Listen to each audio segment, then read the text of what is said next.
friends and fellow travelers in the field of yoga.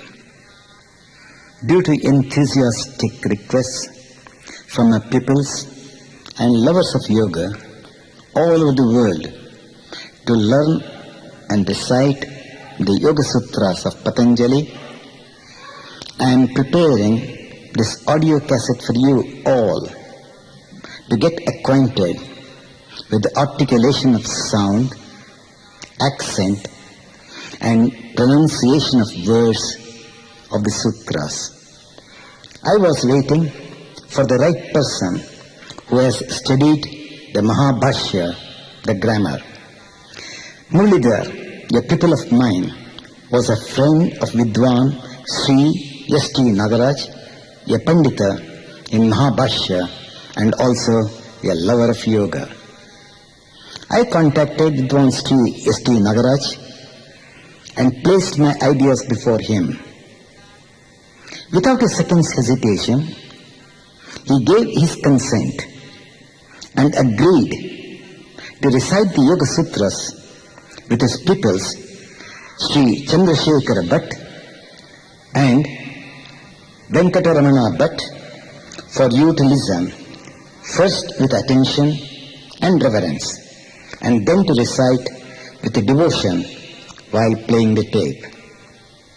All of you are aware that the Yoga Sutras are terse, and to recite the entire sutra at a stretch is hard. As your ears are not trained to listen to the Sanskrit words, nor tuned towards the Indian languages, it will be difficult in the beginning to catch the words. The word Sanskrit has been generated from the word Samskrita, meaning cultured or refined. Hence, Sanskrit is considered a refined language, pure and divine. Therefore, it takes time to educate the tongue for correct articulation. In order to let you know the ideas of the Vedic times, this cassette is made as in the Vedic days, when knowledge was imparted from mouth to mouth. Here, Vidwan Sri S.T. Nagaraj recites the entire sutra at a stretch. Then he divides and splits each sutra in proper euphonic junctions or points or marks with the right emphasis and correct pronunciation. The Guru begins the recitation of the sutra, then splits at the junction point. His pupil recite once, imitating the master according to his guidance. Note yourselves the proper emphasis and pronunciation. Then the Guru recites the entire sutra at a stretch, which his students follow reciting once. This way of teaching gives you time to recapitulate the resonance of sound, and the words get imprinted accurately in your mind. The sutras are recited in a semi-poetic way, so listen to the beauty of the sound as well as the clean and clear words of the sutra. Keep your mind attentive, reflect on words and meditate, so that you are able to grasp each sutra clearly. Keep light in the Yoga Sutras of Patanjali with you when you are playing the tape. The book has Sanskrit version as well as English version. Here, I have restricted myself in not introducing or summarizing the chapters of the Yoga Sutras of Patanjali, so that your attention is not deviated from listening to the divine sutras. Better read the introduction of the chapters beforehand, so that you get to know the content of each sutra. listen to the recitation of the sutras for some days, and then try to recite on your own along with the reciters. Keep the book in front of you. Use the tape as a talking book and the actual book for reading. This will go a long way in helping you to remember the words and feel the meaning, and then experience what is right living according to the yogic wisdom. My thanks to Vidwan Sri S.T. Nagaraj and his pupils for their coordinated cooperation, and I am sure that you will all join me in expressing my deep sense of gratitude for his noble gesture, which I feel is a boon to the yoga fraternity. May Lord Patanjali bless you all to recite the sutras daily, so that the sutras are remembered and memorized. While in sadhana, recite them mentally, not only as a timer, but for the purity and sanctity of the body, the mind, and the soul. My head and heart is with you all, and I wish you all success in your endeavors to memorize the sutras. May the Lord Patanjali's blessings be upon you all.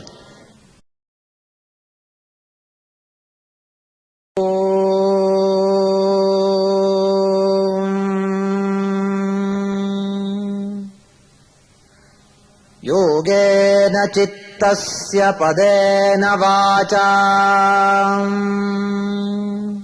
योगेन चित्तस्य पदेन वाचा मलं शरीरस्य च वैद्यकेन मलं शरीरस्य च वैद्यकेन योपाकरोत्तं प्रवरं मुनीनां योपाकरोत्तं प्रवरं मुनीनां पतञ्जलिं प्राञ्जलिरानतोऽस्मि पतञ्जलिं प्राञ्जलिरानतोऽस्मि आबाहुपुरुषाकारम् आबाहुपुरुषाकारम् शङ्खचक्रासिधारिणम् शङ्खचक्रासिधारिणम् सहस्रशिरसं श्वेतम् सहस्रशिरसं श्वेतम् प्रणमामि पतञ्जलिम् प्रणमामि पतञ्जलिम् यस्त्यक्त्वा रूपमद्यम् प्रभवति जगतोऽनेकधानुग्रहाय यस्त्यक्त्वा रूपमद्यम् प्रभवति जगतोऽनेकधानुग्रहाय प्रक्षीणक्लेशराशिर्विषमविषधरोऽनेकवक्त्रः सुभोगी प्रक्षीणक्लेशराशिर्विषमविषधरोऽनेकवक्त्रः सुभोगी सर्वज्ञानप्रसूतिर्भुजगपरिकरः प्रीतये यस्य नित्यम् सर्वज्ञानप्रसूतिर्भुजगपरिकरः प्रीतये यस्य नित्यम् देवो हीशः स वो व्यात्सितविमलतनुर्योगदो योगयुक्तः देवो हीशः स वो व्यात्सितविमलतनुर्योगदो योगयुक्तः श्रीमत्पतञ्जलिमहामुनये नमः श्रीमत्पतञ्जलिमहामुनये नमः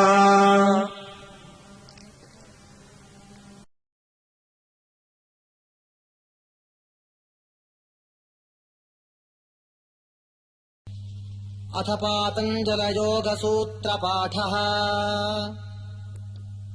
समाधिपादः अथ योगानुशासनम् योगश्चित्तवृत्तिनिरोधः तदा द्रष्टुः स्वरूपेव स्थानम् वृत्तिसारूप्यमितरत्र वृत्तयः पञ्चतयः क्लिष्टाः प्रमाणविपर्ययविकल्पनिद्रा स्मृतयः प्रत्यक्षानुमानागमाः प्रमाणानि विपर्ययो मिथ्याज्ञानमतद्रूपप्रतिष्ठम् शब्दज्ञानानुपाती वस्तुशून्या विकल्पः अभावप्रत्ययालम्बनावृत्तिर्निद्रा अनुभूतविषया सम्प्रमोषः स्मृतिः अभ्यासवैराग्याभ्यान्तम् निरोधः तत्र स्थितौ यत्नाभ्यासः स तु दीर्घकालनैरन्तर्यसत्कारासेवितो दृढभूमिः दृष्टानुश्रविकविषयवितृष्णस्य वशीकारसंज्ञा वैराग्यम् तत्परम् पुरुषख्यातेर्गुणवैतृष्ण्यम् वितर्कविचारानन्दास्मितारूपानुगमात् सम्प्रज्ञातः विरामप्रत्ययाभ्यासपूर्वः संस्कारशेषोऽन्यः भवप्रत्ययो विदेहप्रकृतिलयानाम् श्रद्धावीर्यस्मृतिसमाधिप्रज्ञापूर्वक इतरेषाम् तीव्रसंवेगानामासन्नः मृदुमध्याधिमात्तत्वात्ततोऽपि विशेषः ईश्वरप्रणिधानाद्वा क्लेशकर्मविपाकाशयैरपरामृष्टः पुरुषविशेष ईश्वरः तत्र निरतिशयम् सर्वज्ञबीजम् स एष पूर्वेषामपि गुरुः कालेनानवच्छेदात् तस्य वाचकः प्रणवः तज्जपस्तदर्थभावनम् ततः प्रत्यक्चेतनाधिगमोऽप्यन्तरायाभावश्च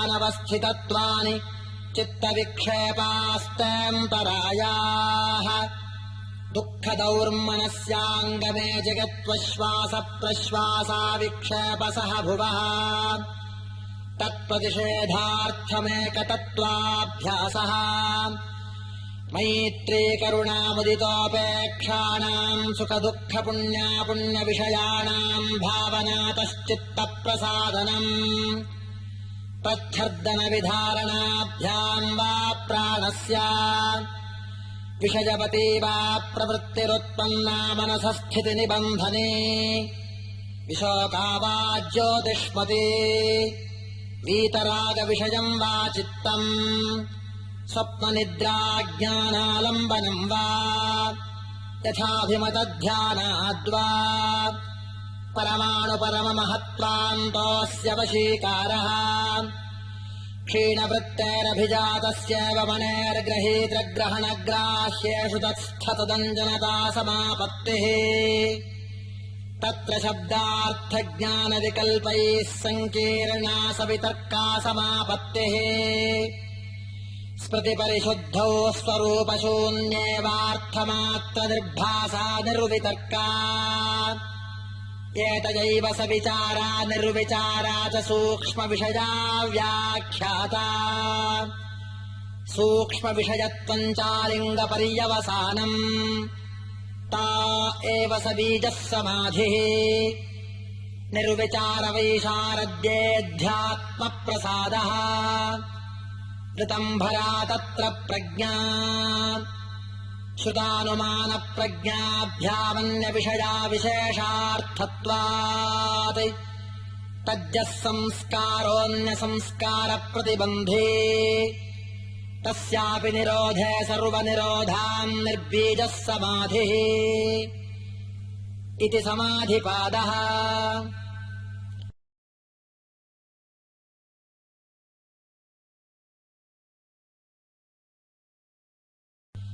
अथ साधनपादः तपस्वाध्यायेश्वर प्रणिधानानि क्रियायोगः समाधिभावनार्थः क्लेशतनूकरणार्थश्च अविद्यास्मितारागद्वेषाभिनिवेशाः क्लेशाः अविद्याक्षेत्रमुत्तरेषाम् प्रसुप्ततनुविच्छिन्नोदाराणाम् अनित्याशुचिदुःखानात्मसु नित्यशुचिसुखात्मख्यातिरविद्या दिग्दर्शनशक्त्योरेकात्मतेवास्मिता सुखानुशयी रागः दुःखानुशयी द्वेषः स्वरसवाही विदुषोऽपि तथा रूढोऽभिनिवेशः ते प्रतिप्रसवहेयाः सूक्ष्माः ध्यानहेयास्तद्वृत्तयः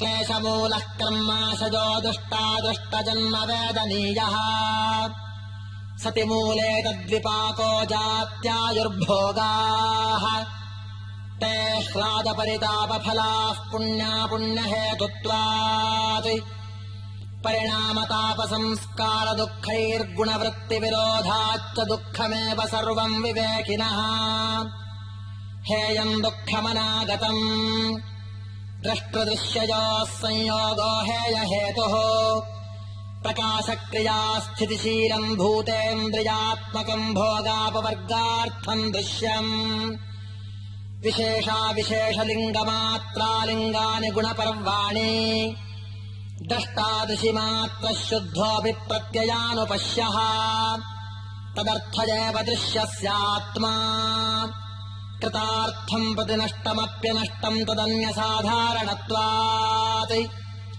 स्वस्वामिशक्त्योः स्वरूपोपलब्धिहेतुः संयोगः तस्य हेतुरविद्या तदभावात् संयोगाभावोहानम् तदृशेः कैवल्यम् विवेकख्यातिरविप्लवाहानोपायः तस्य सप्तधा प्रान्तभूमिः प्रज्ञा योगाङ्गानुष्ठानादशुद्धिक्षये ज्ञानदीप्तिराविवेकख्यातेः यमनियमासनप्राणायामप्रत्याहारधारणाध्यानसमाधयोष्टावङ्गानि अहिंसा सत्यास्तेय ब्रह्मचर्या परिग्रहायमाः जातिदेशकालसमयानवच्छिन्नाः सार्वभौमा महाव्रतम् शौचसन्तोषतपस्वाध्यायेश्वर प्रणिधानानि नियमाः वितर्कबाधने प्रतिपक्षभावनम् वितर्काहिंसादयः कृतकारितानुमोदिता लोभक्रोधमोहपूर्वका मृदुमध्याधिमात्रा दुःखाज्ञानानन्तफलागिति प्रतिपक्षभावनम् अहिंसा प्रतिष्ठायाम् तत्सन्निधौ वैरत्यागः सत्यप्रतिष्ठायाम् क्रियाफलाश्रयत्वम् अस्तेयप्रतिष्ठायाम् सर्वरत्नोपस्थानम् ब्रह्मचर्यप्रतिष्ठायाम् वीर्यलाभः अपरिग्रहस्थैर्ये जन्म कथन्ता सम्बोधः शौचात् स्वाङ्गजुगुप्सा परैरसंसर्गः सत्त्वशुद्धिसौमनस्यैकाग्र्येन्द्रियजयात्मदर्शनयोग्यत्वानि च सन्तोषादनुत्तमः सुखलाभः कायेन्द्रियसिद्धिरशुद्धिक्षयात्तपसः स्वाध्यायादिष्टदेवता सम्प्रयोगः समाधिसिद्धिरीश्वरप्रणिधानात् स्थिरसुखमासनम् प्रयत्नशैथिल्यानन्तसमापत्तिभ्याम् ततो द्वन्द्वानभिघातः तस्मिन् सति श्वासप्रश्वासयोर्गतिविच्छेदः प्राणायामः बाह्याभ्यन्तरस्तम्भवृत्तिर्देशकालसङ्ख्याभिः परिदृष्टो दीर्घसूक्ष्मः बाह्याभ्यन्तरविषयाक्षेपी चतुर्थः ततः क्षीयते प्रकाशावरणम् धारणासु च योग्यता मनसः स्वविषया सम्प्रयोगे चित्तस्य स्वरूपानुकार इवेन्द्रियाणाम् प्रत्याहारः ततः परमावश्यतेन्द्रियाणाम् इति साधनपादः।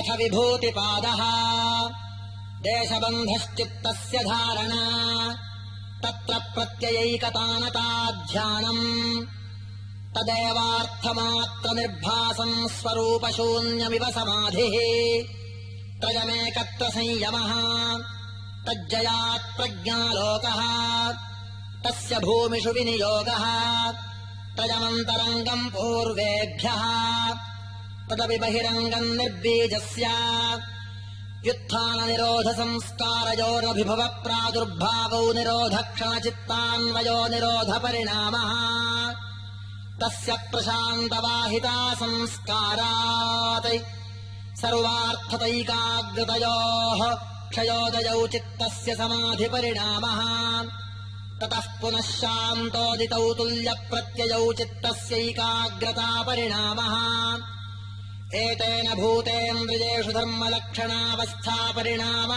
व्याख्याताः शान्तोदिताव्यपदेश्च धर्मानुपाती धर्मी क्रमान्यत्वम् परिणामान्यत्र हेतुः परिणामत्रयसंयमादतीतानागतज्ञानम् शब्दार्थप्रत्ययानामितरेतराध्यासात् सङ्करस्तत्प्रविभागसंयमात् सर्वभूतऋतज्ञानम् संस्कारसाक्षात्करणात् पूर्वजातिज्ञानम् प्रत्ययस्य परचित्तज्ञानम् न च तत्सालम्बनम् तस्या विषयीभूतत्वात् कायरूपसंयमात् तद्ग्राह्यशक्तिस्तम्भे चक्षुष्प्रकाशासम्प्रयोगेऽन्तर्धानम् एतेन शब्दाद्यन्तर्धानमुक्तम् सोपक्रमम् निरुपक्रमम् च कर्म तत्संयमादपरान्तज्ञानमरिष्टेभ्यो वा मैत्र्यादिषु बलानि बलेषु हस्तिबलादीनि प्रवृत्त्यालोकम् न्यासात् सूक्ष्मव्यवहितविप्रकृष्टज्ञानम् भुवनज्ञानम् सूर्ये संयमात् चन्द्रे ताराव्यूहज्ञानम् ध्रुवे तद्गतिज्ञानम् नाभिचक्रे कायव्यूहज्ञानम् कण्ठकूपे क्षुत्पिपासानिवृत्तिः कूर्मनाड्याम् स्थैर्यम् मूर्धज्योतिषि सिद्धदर्शनम् प्रातिभाद्वा सर्वम् हृदये चित्तसंवित् सप्तपुरुषयोरत्यन्ता सङ्कीर्णयोः प्रत्ययाविशेषो भोगः परार्थत्वात् स्वार्थ संयमात् पुरुषज्ञानम् ततः प्रातिभश्रावणवेदनादर्शास्वादवार्ता जायन्ते ते समाधावुपसर्गाव्युत्थाने सिद्धयः बन्धकारणशैथिल्यात् प्रचारसंवेदनाच्च चित्तस्य परशरीरावेशः उदानजयाज्जलपङ्ककण्टकादिष्वसङ्ग उत्क्रान्तिश्च समानजयाज्ज्वलनम् श्रोत्राकाशयोः सम्बन्धसंयमाद्दिव्यम् श्रोत्रम् कायाकाशयोः सम्बन्धसंयमाल्लघुतूलसमापत्तेश्चाकाशगमनम् बहिरकल्पितावृत्तिर्महाविदेहा ततः प्रकाशावरणक्षयः स्थूलस्वरूपसूक्ष्मान्वयार्थवत्त्वसंयमाद्भूतजयः ततोऽणिमादिप्रादुर्भावः कायसम्पत्तद्धर्मानभिघातश्च रूपलावण्यबलवज्रसंहननत्वानि कायसम्पत् ग्रहणस्वरूपास्मितान्वयार्थवत्त्वसंयमादिन्द्रियजयः ततो मनोजवित्वम् विकरणभावः प्रधानजयश्च सप्तपुरुषान्यताख्यातिमात्रस्य सर्वभावाधिष्ठातृत्वम् सर्वज्ञातृत्वम् च तद्वैराग्यादपि दोषबीजक्षये कैवल्यम् स्थान्युपनिमन्त्रणे सङ्गस्मयाकरणम् पुनरनिष्टप्रसङ्गात् क्षणदक्रमयोः संयमाद्विवेकजम् ज्ञानम् जातिलक्षणदेशैरन्यतानवच्छेदात् तुल्ययोस्ततः प्रतिपत्तिः तारकम् सर्वविषयम् सर्वथा विषयमक्रमम् चेति विवेकजम् ज्ञानम् सप्तपुरुषयोः शुद्धिसाम्ये कैवल्यमिति इति विभूतिपादः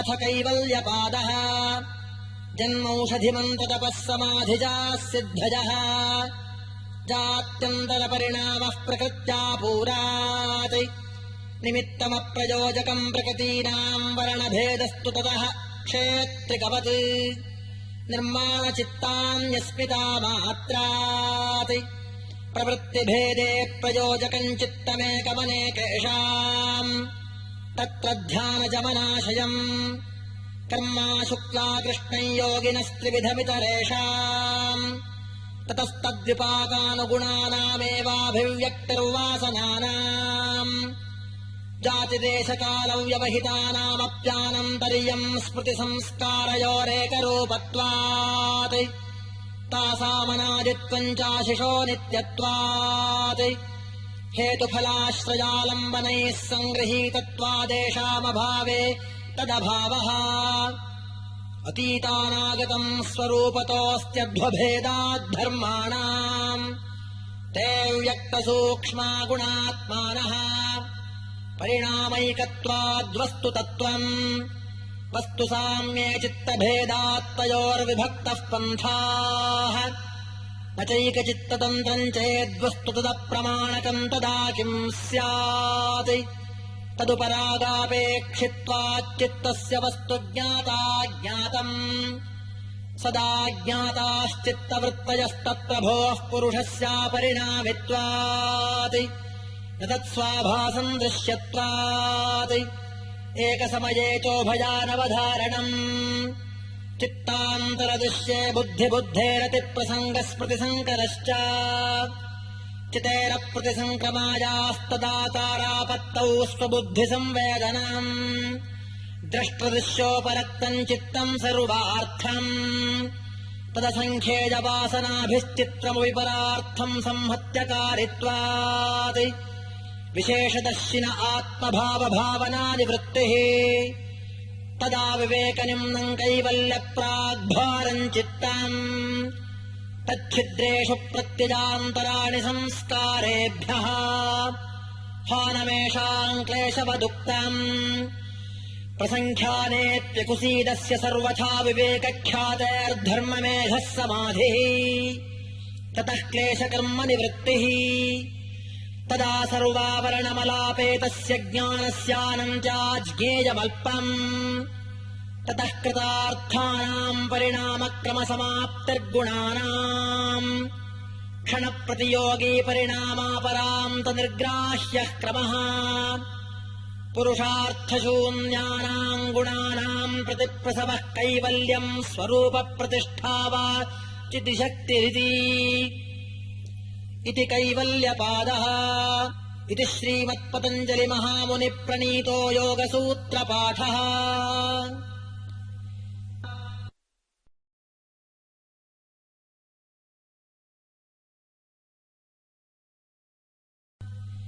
योगेन चित्तस्य पदेन वाचाम् मलम् शरीरस्य च वैद्यकेन योपाकरोत्तम् प्रवरम् मुनीनाम् पतञ्जलिम् प्राञ्जलिरानतोऽस्मि आबाहुपुरुषाकारम् शङ्खचक्रासिधारिणम् सहस्रशिरसम् श्वेतम् प्रणमामि पतञ्जलिम् यस्त्यक्त्वा रूपमद्यम् प्रभवति जगतोऽनेकधानुग्राय प्रक्षीणक्लेशराशिर्विषमविषधरोऽनेकवक्त्रः सुभोगी सर्वज्ञानप्रसूतिर्भुजगपरिकरः प्रीतये यस्य नित्यम् देवो हीशः स वो व्यात्सितविमलतनुर्योगदो योगयुक्तः।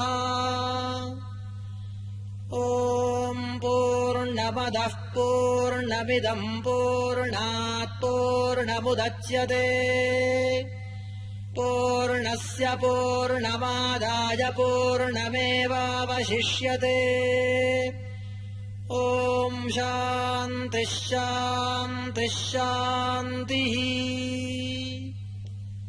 शन्नो मित्रः शं वरुणः शन्नो भवत्वर्यमा शन्न इन्द्रो बृहस्पतिः शन्नो विष्णुरुक्रमः नमो ब्रह्मणे नमस्ते वाय त्वमेव प्रत्यक्षम् ब्रह्मासि त्वमेव प्रत्यक्षम् ब्रह्म वदिष्यामि ऋतम् वदिष्यामि सत्यम् वदिष्यामि तन्मामवतु तद्वक्तारमवतु अवतु माम् अवतु वक्तारम् ॐ शान्तिः शान्तिः शान्तिः शन्नो मित्रः शं वरुणः शन्नो भवत्वर्यमा शन्न इन्द्रो बृहस्पतिः शन्नो विष्णुरुक्रमः नमो ब्रह्मणे नमस्ते वाय त्वमेव प्रत्यक्षम् ब्रह्मासि त्वामेव प्रत्यक्षम् ब्रह्मावादिशम् ऋतमवादिशम् सत्यमवादिशम् तन्मामावीत् तद्वक्तारमावीत् आवीन्माम् आवीद्वक्तारम् ॐ शान्तिः शान्तिः शान्तिः ॐ तस्यैवम् विदुषो यज्ञस्यात्मा गजमानः श्रद्धापत्नी शरीरमिद्भमुरो वेदर्लोमानि बर्हिर्वेदः शिखा हृदयञ्जोपः काम आज्यम् मन्युः पशुस्तपोऽग्निर्दमः शमयिता दक्षिणा वाग्धोता प्राण उद्गाता चक्षुरध्वर्युर्मनो ब्रह्मा श्रोत्रमग्नेद्यावध्रियते सा दीक्षा यदश्नाति तद्धविर्यत्पिबति तदस्य सोमपानै यद्रवते तदुपसदो यत्सञ्चरत्युपविशत्युत्तिष्ठते च स प्रवर्ग्यो यन्मुखम् तदाहवनीयो याहृतिराहुतिर्यदस्य विज्ञानम् तज्जुहोति यत्सायम् प्रातरत्ति तत्समिधम् यत्प्रातरम् मध्यम् दिनगुम् सायम् च तानि सवदानि ये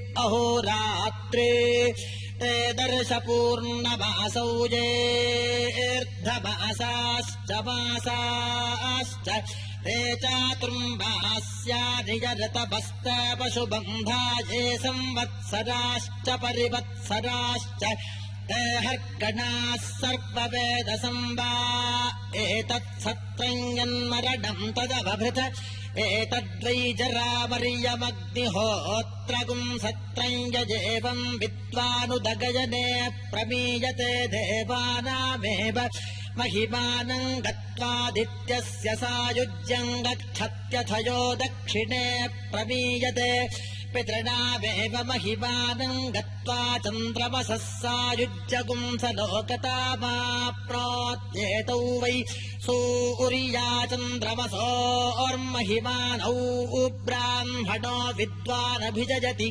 तस्मात् ब्रह्मणो महिमानमाप्नोति तस्मात् ब्रह्मणो महिमानम्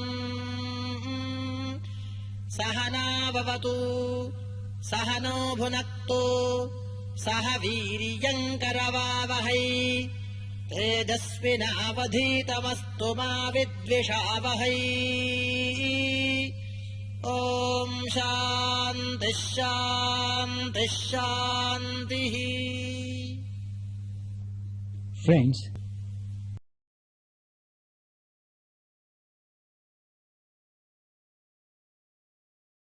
you have listened to the sweet, melodious, reverential and devotional recitation of the Yoga Sutras of Patanjali. As it tempts me to listen to them again and again, does it not induce you to hear them repeatedly? Does it not make your mind alert and aware, and passive and pensive? Does it not help you to keep away from afflictions, fluctuations and vacillations, but taking you towards one pointed attention on the words of each sutra, to feel and then to get identified with its meaning, aim and purpose. Also, does it not make you to live in moment, to experience the untainted, pure and divine state of timelessness? Factually, the means and end of yoga is to feel and live in the timeless state of equanimity, purity and divinity. The problem of man is that he is caught in the web of desire, greed, anger, delusion, pride and envy. This makes him to act directly or indirectly, resulting in pains and sorrows, dejection and despair, stress and tension, inducing labored breathing, and then inducting fear psychosis and shakiness in the nerves as well as tremor in the body. Listening to the wisdom of the Yoga Sutras, putting them into practice, keeps one free from actions that causes afflictions both physically and mentally, and makes him to live with love and friendliness with one's fellow beings. May the practice of yoga kindle the wisdom of intelligence through right action, so that you prosper to live in peace, tranquility and serenity. Srimad Patanjali Mahamuneyan Namaha.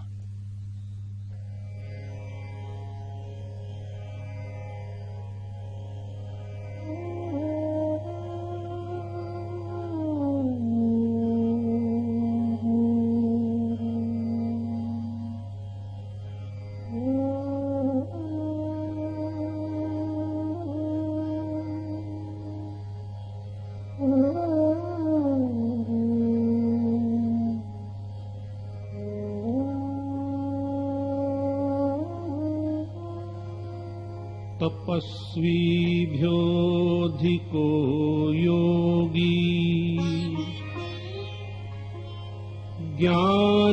ज्ञानीभ्योऽपि मतोऽधिकः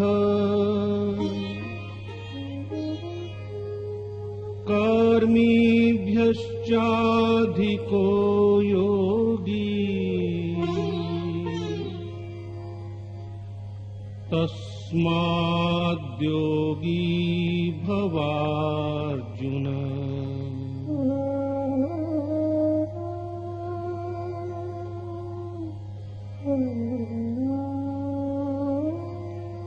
योगात् परतरं पुण्यम्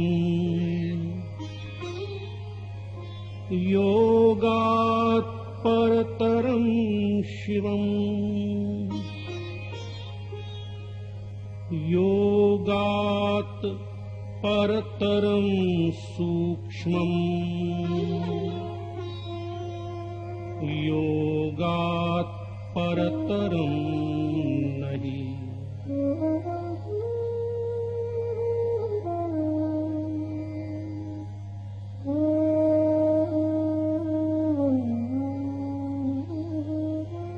योगात् संजायते ज्ञानम् ज्ञानात् योग प्रवर्तते योग ज्ञानाभियुक्तस्य